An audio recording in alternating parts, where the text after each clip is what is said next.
What up, homies? Have you ever played this game called Paper Mario? No, not that one. I mean the original Paper Mario for the Nintendo 64. Yeah, that's the one. Well, me neither, dog. Not until recently, that is. You see, I'm an idiot. And like a lot of idiots, I recently gave $50 to a Japanese corporation called Nintendo in exchange for the privilege of accessing a slowly growing library of games I either already own, have played many times before, Super Mario Brothers, or games I just never cared about. Oh, Banjo-Kazooie, a game for toddlers that came out when I was 16 years old. That's like 32 in Mexican years. My grandfather already had like 4 kids by then. No lo quiero, pendejo. Es para los niños.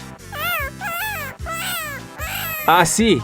Está bien. So yeah, I'm not really nostalgic for Bimbo Kablooey or whatever. And yet still, Mr. Miyamoto has my Cerveza money. Why? I think it's because I saw those beautiful replicas of the N64 controller, which is either the best or worst controller ever made, depending on who you're asking. And if you ask me, it was awesome, because I have big ass hands, and appreciate the fact that I can change grips with ease. Plus, it sorta looks like a Batarang.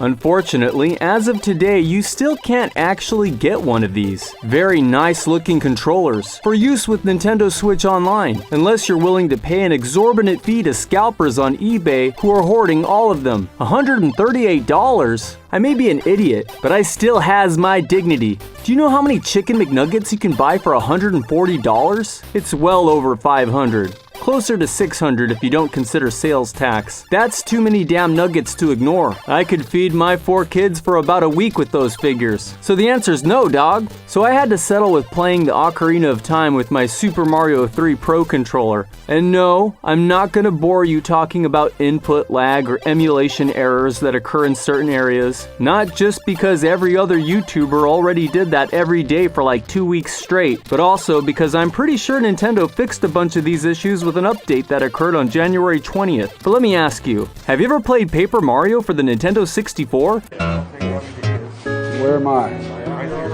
I'm right here. Okay, boss, let's go. The first addition to the Nintendo Switch Online family of Nintendo 64 games was Paper Mario. And guys, guess what? This game is hella good, and it's absolutely massive. Why in the heck didn't I have this back in the day? Probably because it came out in 2001, when I was already like 19 years old. Did you know this game is a turn-based RPG like Final Fantasy? Just like every other Mario game, you can run around and bounce on top of helpless little creatures that get in your way. Only this time, doing so triggers a special turn-based battle screen where you just stand there, facing off against your enemy, taking turns trying to hurt each other. So it's a lot like high school. Listen guys, you can choose to stand there hammering away at every rival that gets in your way, or you can stop and bolster yourself up with the spirit of love. Isn't that the secret to ultimate victory across every scenario? Anyway, a lot of people point out that this game has nothing to do with paper, which is sort of like pointing out that The Godfather is neither about religion or parenting, and that the never-ending story has an ending. It's just a title, dude. Has it ever dawned on you that there are more than like 24 games called Final Fantasy? People name things, sometimes badly. And yes, Paper Mario is also a misnomer. I don't think the flat sprites in this game are really actually supposed to be paper, but rather I think they're more like cardboard cutouts that kids might play with, like those old naked paper dolls that you could dress up with 2-dimensional clothes. That's always bothered me. What do these clothes look like from the back? Do I want to know? The cardboard cutout sprites in Paper Mario could also be evocative of a puppet show. Japan has a long history with puppet theater. Perhaps there's a variety out there that used cardboard cutouts. The Japanese YouTuber Wasu Art makes astonishingly lifelike cardboard puppets that are very similar to the animation found in Paper Mario. Could there be a connection? The explanation I find most persuasive, however, is that the flat sprites in Paper Mario are meant to be a children's storybook, a kind of pop-up book come to life.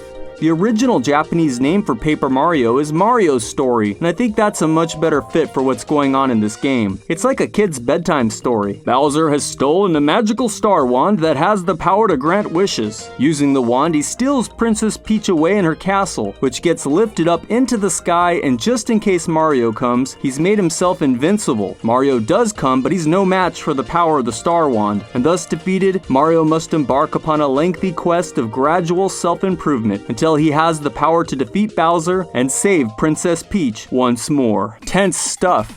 And yet there really isn't much tension. No one is actually harmed by Bowser's power grab. Mario makes a full recovery. Peach is a prisoner, but she's being treated well by her often apologetic guards. It's a lot like kids playing a game where no one wants to be the bad guy. This sounds like a criticism, but after a lifetime of RPGs with dark, ominous plots about the end of the world, despair, and soul-crushing angst, oh my god, Paper Mario is such a breath of fresh air. There is no real tension here. Mario's victory is inevitable, Bowser isn't really a threat, and even Peach kinda lets on that she could probably just leave at any time. This absence of dramatic tension frees the game up to be playfully goofy and often very funny. Being a Japanese RPG, however, this game ought to be ruined by repetitive grinding and tedious random battles. But they fixed that here. Sure, it's turn-based gameplay, but that only enhances this game's emphasis on strategy and creative problem solving. There are no random encounters. Indeed, the vast majority of enemies in this game are either avoidable or easily escapable, and there's essentially no reason to engage in grinding ever. You still got your hit points and your magic points, called flower points in the game, and you still need experience points to level up, but the game is balanced so well, you'll only ever need to be concerned with strategy. And even if you wanted to grind, the game disincentivizes that by making weaker enemies drop 0 experience points once you cross a certain threshold. On top of that, there's an action element to every battle in the form of timing. Rather than passively watch Mario pounce on his enemy, you can dish out extra damage by hitting the action button at just the right time. You can also block enemy attacks the exact same way. In fact, if you want to beat the game, you gotta get good at this. And then there's the badge system, which allows Mario to mix and match a wide range of special abilities. Each badge costs a certain amount of badge points, and the higher your level, the more badge points you have, and therefore the more crazy shit you can make Mario do in the game. A huge part of mastering this game is exploring the world to find all of the hidden badges, and then experimenting with the best combination of badges required to get through this game's wide collection of creative and fun boss battles. Often, you'll lose the first time you get to one of these encounters, especially later in the game, but if you pay attention, then you'll have enough info to decipher which combination of badges and items will be the best the second time around. But again, you've got to find these badges, and the star pieces required to buy more of them, which are scattered and hidden all over the bright and colorful world of the Mushroom Kingdom. And it's attempting to collect everything in order to uncover every possibility that I think really makes this game especially engaging. The Nintendo 64. You know we love it, but let's be honest, all those 5th generation game consoles like the PlayStation and Saturn all sort of produced games that looked awful, and believe me, the N64 was no exception to that rule. Even beloved classics like the Ocarina of Time they looked a little messed up. Iconic, yes, but also really bad. Paper Mario is a great exception to that rule, and it's because this game relies on 2D sprites and limited 3D dioramas. Thus, everything looks like a polished Super Nintendo game, and that's just a lot easier on the eyes. If you ask me, this is what N64 games should have looked like all along. We should have gotten Paper Zelda, Cardboard Kazooie, Golden Paper, World Championship Paper, and Yoshi's Story was perfect. Keep that just the way it is. So despite my lack of proper N64 controller, which will probably never be available at this point, I have really enjoyed my time exploring the cute, low-tension world of Paper Mario, a game that can be picked up and enjoyed in short 15 or 30-minute bursts of simple, charming gameplay,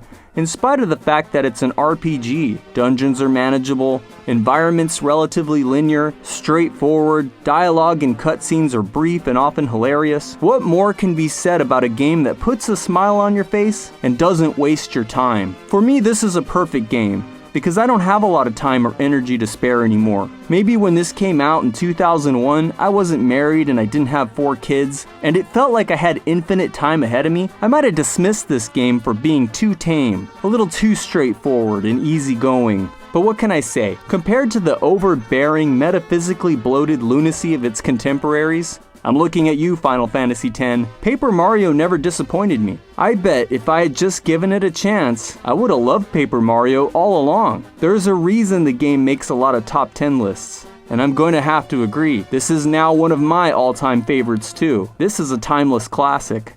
A quick word on emulation. Allegedly, the Nintendo Switch Online version of this game has issues, like frame drops, input lag, and crashes. I just didn't find any problems in my playthrough. I can time my multi-bounce attacks perfectly. I block enemies just fine. And I've never had the game crash, not once. I never lost a save file. I had no problems with the late game bosses, and I've never noticed any performance issues with either the graphics or the sound. There did appear to be some polygon tearing here or there, but that was normal on the N64 too. I can't help but think that the bandwagon regarding Nintendo Switch Online has gotten a little out of control at this point, and I cannot corroborate any of the supposed problems with this game. I had a great experience. Was it worth the $50? I don't know, that's not up to me. That's up to you to decide based on whatever these classic games and $50 means to you. But as long as my daughter's happy with the Animal Crossing update, then I'm happy too. But yeah, Paper Mario was great. Now it looks like I need to find out what I've been missing with Banjo-Kazooie, since I've never actually played that game.